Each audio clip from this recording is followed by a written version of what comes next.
এখানে কিন্তু কিছুটা দ্বিধাদ্বন্দ্ব কাজ করছে, কেউ কেউ বলছে এটা আসলে কোভিড না, সেটিকে আসলে দূর করার জন্য আমাদেরকে আরো কি কি করা উচিত? এটা তো একটা প্রামাণিক দলিল। আমরা একটা রোগকে কিভাবে দেখি, প্রথমে বলি যে হিস্ট্রি, রোগী নিজে থেকে কোনো কথা বলে, তারপর হচ্ছে ক্লিনিক্যাল এক্সাম, ডাক্তাররা পেট টেট টিপে বা চোখ দেখে অ্যানিমা করে কিছু করে, সর্বশেষ হচ্ছে ইনভেস্টিগেশন।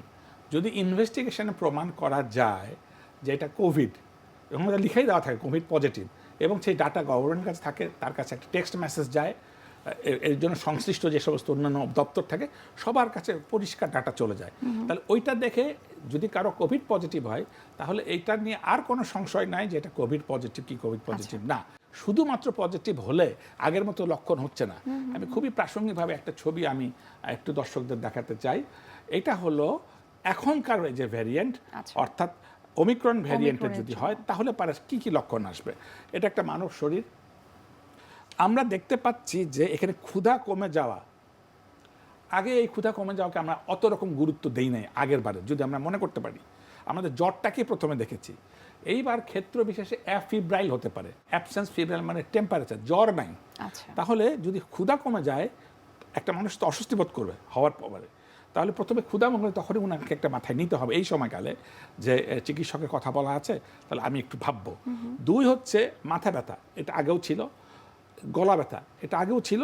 আর হচ্ছে জয়েন্টে যে আমরা জয়েন্টে ব্যথা, তাহলে পর এই লক্ষণগুলি যদি হয় তখন আমরা ক্লিনিক্যালি আমরা ধরে নেই যে এ হয়তো সাসপেক্টেড কেস।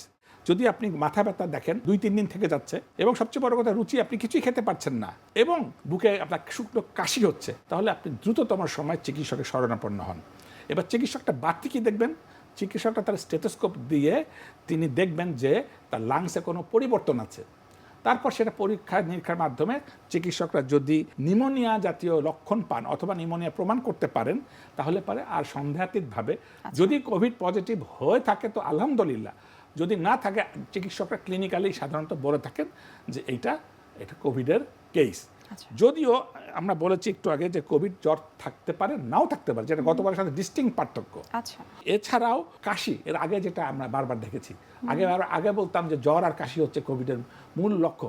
এবার একটু কথা শেষ হয়ে গেছে, আমি একবার বলেছি, তো আমরা উপসংহারে আসতে পারি মূলত রুচি কমা, হাতে পা গলায় মাথায় এগুলোতে ব্যথা হওয়া, এবং যদি শুকনো কাশি বা এরকম নিউমোনিয়ার যদি লক্ষণ হয় তাহলে আপনি দ্রুততম সময় চিকিৎসকের শরণাপন্ন হন। স্যার, আমরা এই কোভিড নিয়ে আরো বিস্তারিত আপনার কাছ থেকে জানার চেষ্টা করব। একটা বিরতির সময় হয়ে গেছে, আমরা বিরতি নিচ্ছি।